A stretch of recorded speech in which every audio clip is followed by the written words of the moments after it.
Yo, what's happening? How are we doing? James Boardman, Rise to Thrive Show 392, figuring you out. That's what we're going to go through this little scenario here.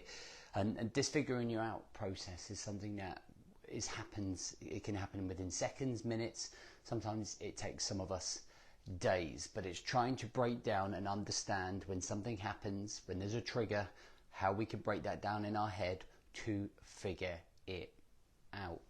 Let's get to work. Welcome to the Rise to Thrive Show. I am your host, James Boardman. If you are coming through, please do hit the love heart button so that I know you're watching. Please do comment if you handle triggers well. If you get triggered, if you get stressed, if you get distracted, let me know if you handle them well.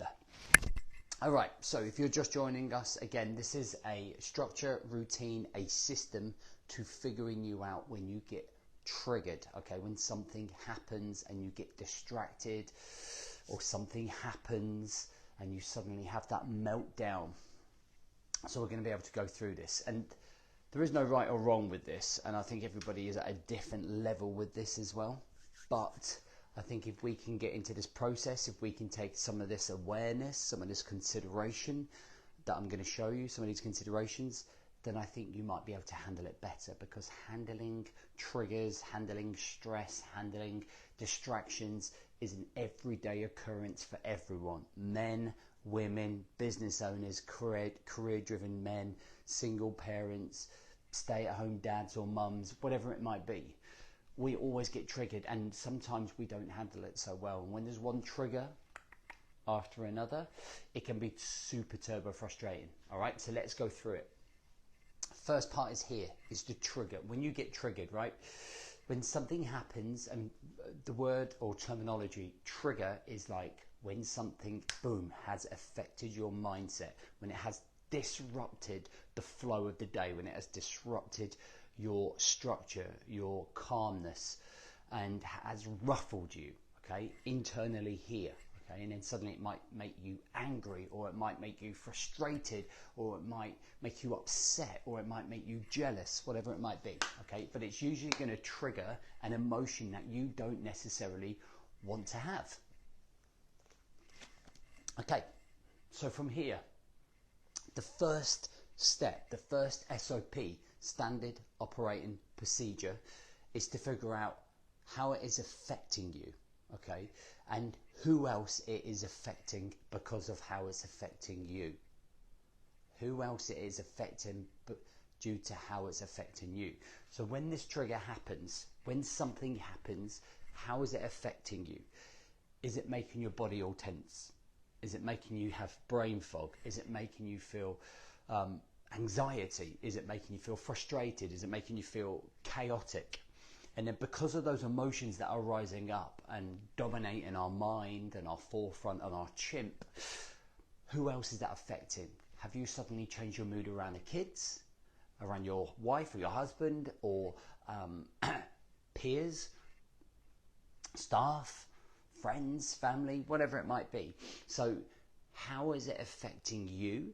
And then how is that then affecting other people? And what this does immediately gives us a level of awareness, understanding, and the consequences of what is happening in this immediate part. Okay, so when we're trying to figure ourselves out, we have to be able to ask this question. So what happens when I get triggered now? As soon as it happens, I'm like, man, how's it affecting me?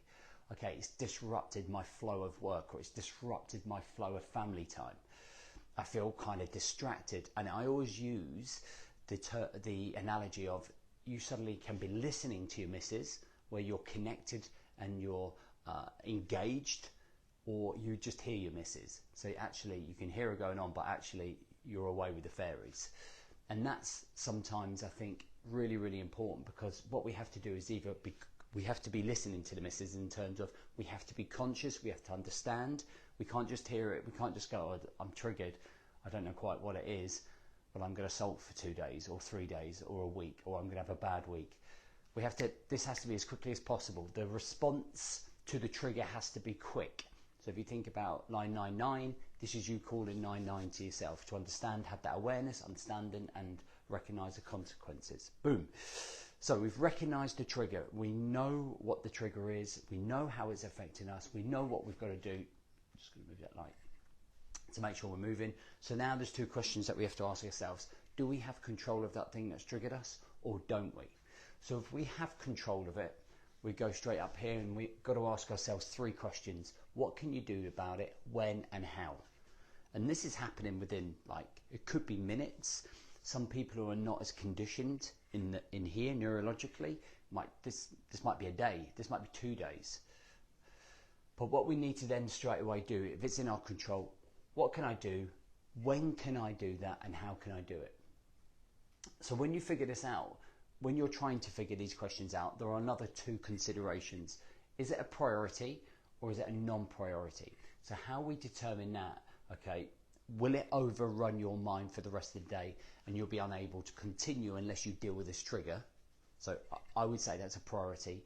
Or if it's not going to overrun you, is it something you can then come back to later, right? So I always use the headache scenario. If you have a headache, you wouldn't wait for another 4 or 5 hours before taking a paracetamol, would you?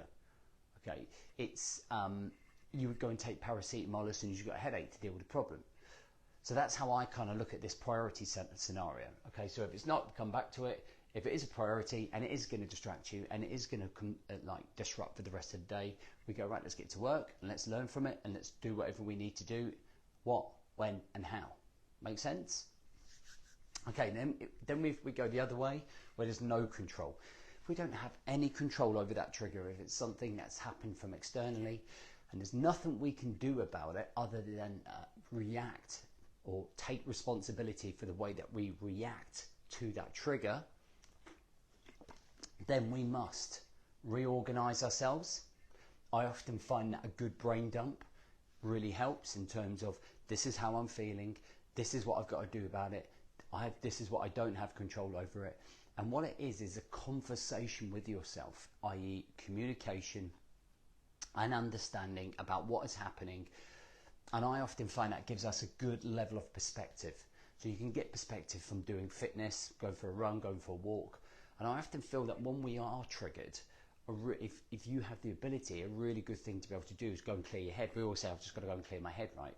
Clearing my head, going for a walk, writing it down, brain dumping, understanding, connecting with it. And again, this comes to this part here, this awareness and understanding and consequences. All right, this is taking action, okay, and it's confrontation. It's taking action and confronting the issue. This area here is usually where a lot of people just bury their heads in the sand, and they don't follow through, right? They're like, I'm just going to bury my head in the sand. Okay, so then we come across here. This can then lead to a victim mentality. People then slip into that victim, feeling sorry for themselves, low emotions and mood. If we don't do this, you slip into that victim mode. There's no two ways about it, right? So some considerations. Number one, frequency of self-training. So when I look at all of my guys that are training with me in the Elite Brotherhood or training programs, they are working on their mind. It is the mind gym. So it's like when we go to the gym to do the reps to build the muscles, how frequently are you self-training? This then leads to here. What's your level of conditioning? So if you don't work on yourself, if you just watch these Rise to Thrive shows, for example, and that's all that you do, if you are not constantly trying to develop yourself, have systems, routines and structures in place to keep yourself organized, have consistency, control of your time and energy and focus, clarity and commitment to yourself. If you don't do this, then this whole process might end up taking you 4 to 5 days to get over whatever this is, okay? It's about how quickly we can flick that light switch inside of our head to figure yourself out, to untangle the knot.